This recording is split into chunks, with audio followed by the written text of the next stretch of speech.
3, 2, 1, action. Nah, loh. Apa-apaan nih? Woi, bubar. Itu pocong lagi, bubar. Oke. Baik, anak-anakku, ini baru SD Al-Basyariah. Mereka kira ini bikini button. Tunggu. Bapak salah kostum nih. Bapak ganti dulu kostum ya. Tunggu ya sebentar. Nah, ini baru seragam Bapak buat ngajar di kelas. Oke. Bismillahirrahmanirrahim. Assalamualaikum warahmatullahi wabarakatuh. Selamat pagi anak-anakku semuanya. Mudah-mudahan kita semua selalu senantiasa berada dalam lindungan Allah Subhanahu wa taala. Amin ya Allah ya rabbal alamin. Baiklah anak-anakku, sebelum kita belajar, marilah kita berdoa. Mudah-mudahan kita semua dimudahkan dalam memahami materi yang akan disampaikan. Dan marilah kita mulai dengan bacaan basmalah bersama-sama. Bismillahirrahmanirrahim. Anak-anakku, pada pekan ini kita sudah masuk ke tema 3, udara bersih bagi kesehatan. Subtema 2, pentingnya udara bersih bagi pernapasan. Muatan, ilmu pengetahuan sosial. Kompetensi dasar 3.3.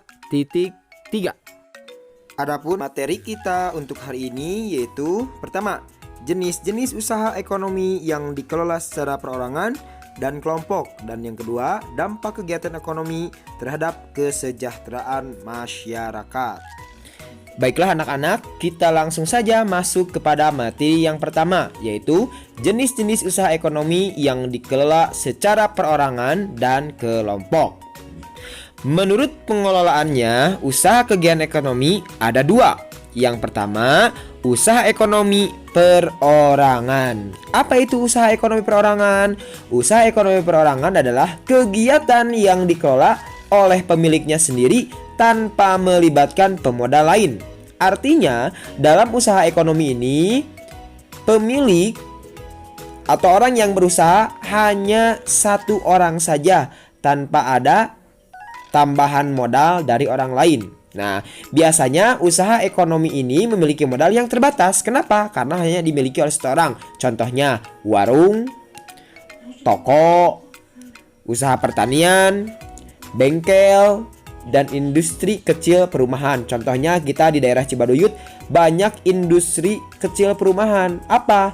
Seperti bengkel-bengkel sepatu, itu kan industri kecil perumahan. Artinya proses ekonomi tersebut dijalankan di rumah masing-masing pemiliknya. Nah, usaha ekonomi perorangan ini memiliki beberapa keunggulan. Di antaranya, pemilik toko tidak membagi keuntungan dengan orang lain. Artinya, ketika toko ini atau usaha ekonomi ini mendapatkan keuntungan, maka hasil keuntungannya tidak dibagi-bagi dengan pemilik lain. Kenapa? Karena usaha ini hanya dimiliki oleh 1 orang saja. Namun, usaha ekonomi perorangan ini ternyata memiliki kelemahan juga. Nah, di antaranya adalah kekurangan tenaga kerja. Kenapa? Ya, karena modal yang dimilikinya sedikit sehingga dia tidak bisa banyak menggunakan tenaga kerja. Yang kedua adalah usaha ekonomi berkelompok. Apa itu usaha ekonomi berkelompok? Adalah sebuah usaha yang dikelola oleh sekelompok pemodal. Oleh karena itu, usaha ekonomi ini berbentuk badan usaha seperti firma.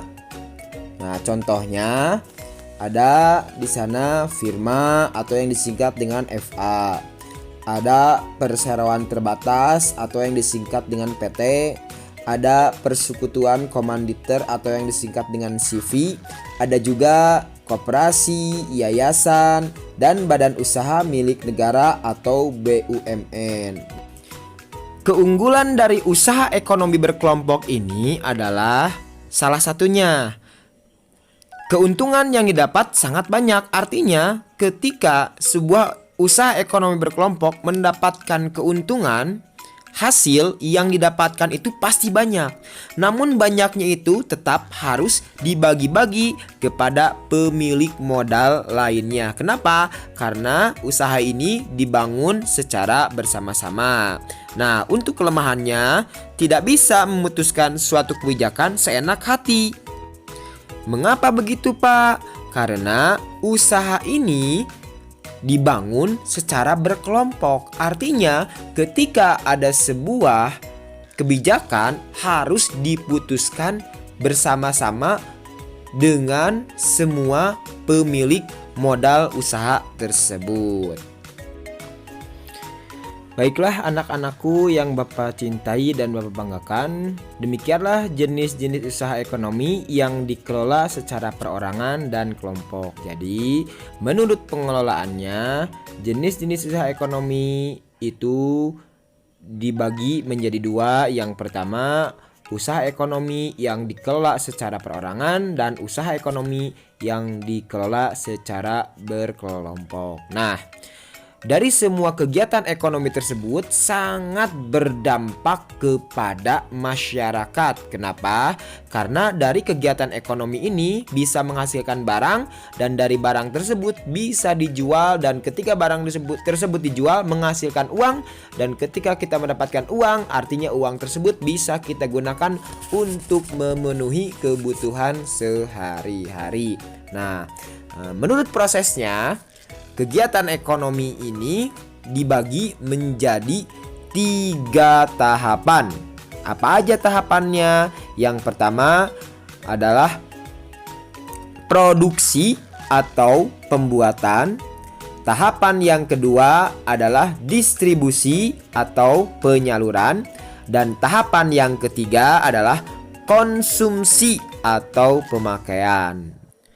Nah, sekali lagi, tahapan dalam kegiatan ekonomi itu terbagi menjadi 3. Yang pertama produksi atau pembuatan, kedua distribusi atau penyaluran, dan yang ketiga konsumsi atau pemakaian. Contoh singkatnya seperti ini anak-anak. Hari ini kita menggunakan baju. Nah, dari manakah baju tersebut berasal? Pertama, baju tersebut berasal dari pabrik. Kenapa dari pabrik? Ya, karena baju yang kita pakai itu diproduksi atau pembuatan. Nah, pabrik mengadakan alat-alat, mengadakan bahan-bahan untuk membuat baju, lalu dikumpulkanlah karyawan, sehingga baju tersebut dibuatlah oleh karyawan di pabrik sehingga menjadi sebuah baju. Nah, ketika baju tersebut sudah jadi, maka disalurkanlah ke toko-toko atau yang dikenal dengan proses distribusi penyaluran.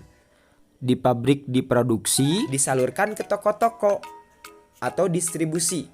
Nah, setelahnya distribusi, disimpan di toko-toko, dibelilah oleh kita.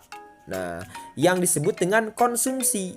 Baju yang sudah tadi di toko kita beli, kita konsumsi. Nah, ini adalah proses atau contoh singkatnya 3 tahapan ekonomi ya. Jadi yang pertama produksi, pembuatan, yang kedua distribusi, penyaluran, dan yang ketiga konsumsi, pemakaian. Dari semua tahapan kegiatan ekonomi sangat berpengaruh terhadap kesejahteraan masyarakat. Dari produksi membutuhkan karyawan. Karyawan tersebut mendapatkan upah sehingga mendapatkan uang. Artinya ketika mereka mendapatkan uang, mereka bisa memenuhi kebutuhan hidupnya. Lalu distribusi di toko-toko. Artinya si penjual toko dengan menjual barang-barangnya, mereka mendapatkan keuntungan sehingga mereka bisa memenuhi kebutuhan hidupnya. Lalu yang ketiga, konsumsi, pemakaian. Artinya orang yang mengkonsumsi itu memenuhi kebutuhannya, karena nggak mungkin orang mengkonsumsi kalau dia tidak butuh. Ya, orang membeli sepatu kenapa? Karena dia butuh. Sehingga semua kebutuhan hidup dapat terpenuhi dengan kegiatan ekonomi. Oke, anak-anak, silakan simak dan perhatikan karena ini berkaitan dengan tugas IPS untuk hari ini. Yang pertama, silakan kamu baca dan garis bawahi atau berikan stabilo buku tematik halaman 54 yang ayo membaca. Nah, silakan kamu baca dan garis bawahi atau garis stabilo. Lalu dibaca dan digaris bawahi pula buku tematik halaman 60 dan 61. Ya, sama seperti tadi. Jadi halaman 54 dan halaman 60 dan juga halaman 61. Nah, tugas selanjutnya ini adalah ayo berlatih, silakan dikerjakan nomor 3-nya saja halaman 55 ya.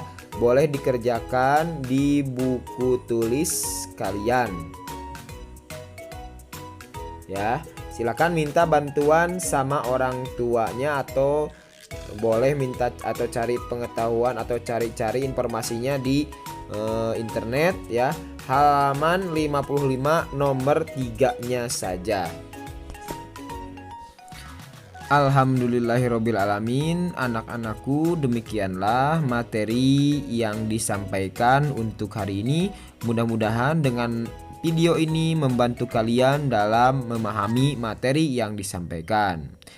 Kurang dan lebihnya Bapak mohon maaf. Wabillahi taufik wal hidayah. Wassalamualaikum warahmatullahi wabarakatuh.